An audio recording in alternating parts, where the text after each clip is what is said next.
All right, welcome to topic 3, lesson 1.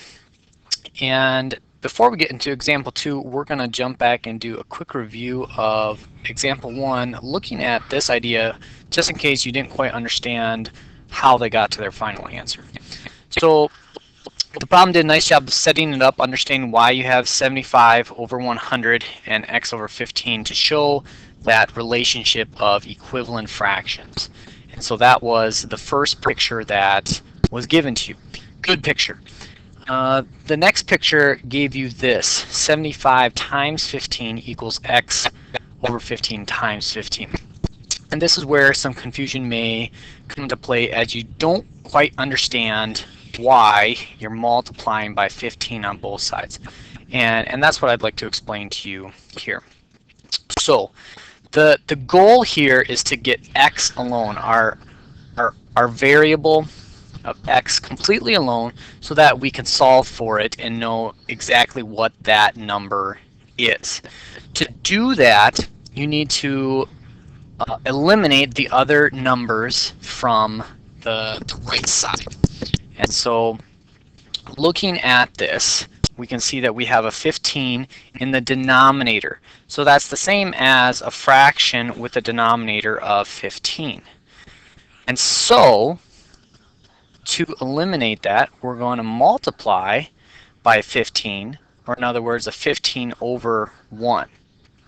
And what that's going to do, regardless of what this number is, right, because of the associative property of multiplication, right, if I have two fractions like this, and I'll use our numbers 15 over 15, right, if this is 1, and even if we made this 3, right, just for example's sake, because of multiplication, right, this is really like saying 3 times 15 and 15 times 1. And so what I can do is I can actually rearrange some of this stuff so that I could actually, no, it's not going to let me, move this 1 and this 15 and have a problem like that. That's the associative property. And so what that does is it puts 15 over 15, which is 15 divided by 15 is equal to 1. And so I'm left really with what's on top here, this 3, right? Because 3 divided by 1 is just 3 also. All right, so let's go back to the problem then. So what to get here then is to eliminate the 15 from the denominator here, right? We're going to multiply by 15 here. So that's going to cross both of those 15s out and leave us with x on this side. So our new problem reads x on the right side. But if we do it to the right side, we must also do it to the left side. And that's where you get this number, 75 times 15 divided by 100.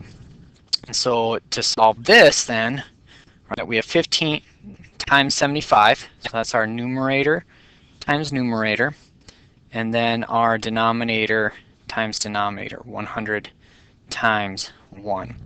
And some quick math would show that 75 times 100 is, 75 times 15 is that, over 100, so that would be the first step. And then the final step would be to divide by 100, which is this answer, which is what you saw in the problem. So hopefully that clears up that idea. If not, bring that question to class and I'll gladly go through that again. Let's jump into our other examples now. All right, so we have a full set of adult teeth include 160% as many teeth as a full set of baby teeth. How many teeth are there in a full set of adult teeth? So this time we're going to use a fraction that is larger than 100%. That's what's going to make the difference here. But in the end, we're going to use the same kind of technique, right? Which is what you see here. You see the start with the bar diagram. So you have the 160%, and then you have the 100%. And so setting up that fraction right away, which is what you also see right here. And then it's equal to, we don't know how many adult teeth there are, but we do know how many baby teeth there are. And so we do need to make sure that these numbers line up with what they are agreeing with, right? These are both adult the bottom are both baby. And from there, then we can solve this problem. And by solving this problem, we're going to do the same technique. We want to get t alone. So to get t alone, we got to eliminate the 20. So we're going to multiply by 20, right? And so by multiplying by 20, that's going to eliminate this. That's what we're seeing down here, right? That eliminates this. And then we multiply by 20 on this side, right? Or 20 over 1 is an easier way to think about it. 20 times 160 is going to give us this number. And then, of course, we divide by the denominator, which is 100.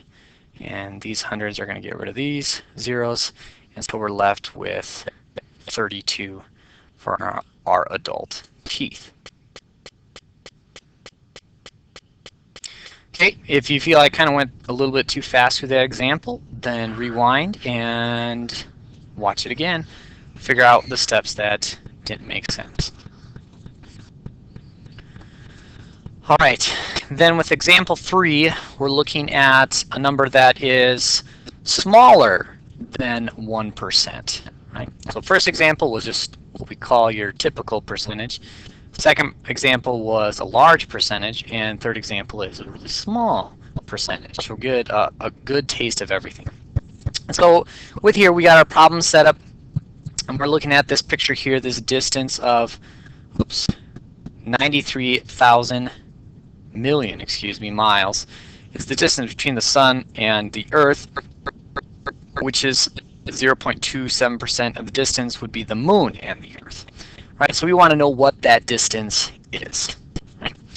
So first they say draw a bar diagram. Right? And so the first thing we see is what we're kind of used to seeing. We're seeing that 100% would be the total distance between the Earth and the sun. And it's 100% there because that's what we know for sure. And then we have the X number of miles that go along with, so we have this X number of miles that goes along with our 0.27, which is obviously an extremely small line. So the bar diagram is, as much as the picture helps, when we first visualize it, there's not much picture there. Right? So how do we set this problem up? Just like before, we're going to set it up with similar ideas. Right? So we know our percentages, so we can put that percentage over 100%. And then we can take our unknown, right? We don't know the distance. Remember, when you go across the top, this top and the top of our second fraction have to deal with the same idea. So since we don't know the distance between the moon, we've got to put an X there. But we do know the distance between the sun, so we put our 93 million there. And from here, now we can start to solve this problem just like you've done in the past by eliminating that 93 million. Right? Now these are bigger numbers, right? So as you're dealing with these bigger numbers, just make sure you're using good techniques and double checking your work to make sure you don't make any mistakes with these larger and also smaller numbers.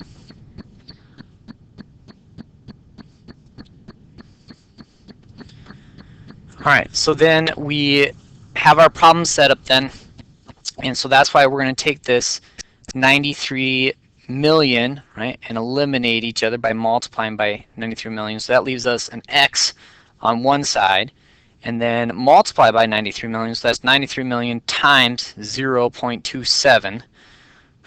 That's not easy math to do in your head, right? So once we understand that that's what we need, we're going to look at this idea. So that's what it equals, and then of course we put it over 100, and that wonderful next sign is right in the middle of my work, but we won't get upset, right? And then in the end, as we simplify, right, divide by 2 zeros, so we're going to get rid of 2 zeros here, and in the end we get a final answer of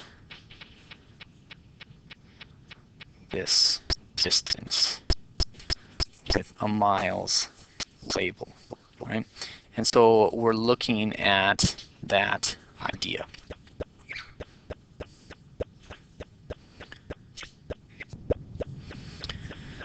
All right, now this entire lesson has been trying to show you the relationship between equivalent fractions, that percentage relationship compared to our actual number relationship. However, the fact is, when you get to questions like A, B, and C here, it's really much simpler just to do exactly what it's telling you to do and find 0.08% of 720. So what you can do is go like this and set up your equivalent idea, right? That percentage over that equals 720, right? Like that, which in the end you're going to be going this times 720 divided by 100. Okay, that's once we eliminate that. But in my mind, right, and you can take this technique or not, is you're going to take this 0.08%, change it not into a percent, or in other words, do this step first, divide by 100. So divide by 100, I'm going to move my decimal 2 spots to the left, so it's 0.0008. And now I just go of means multiply, and throw that in there. And you're going to come up with the same response. So, 2 techniques you can use when doing this kind of problem specifically. When you're working with the word problem, the ratio and the equivalent fractions is going to be beneficial as we move ahead into this unit. All right, I've talked enough. Nice long video, but hopefully we got a clear understanding of this concept. Until next time.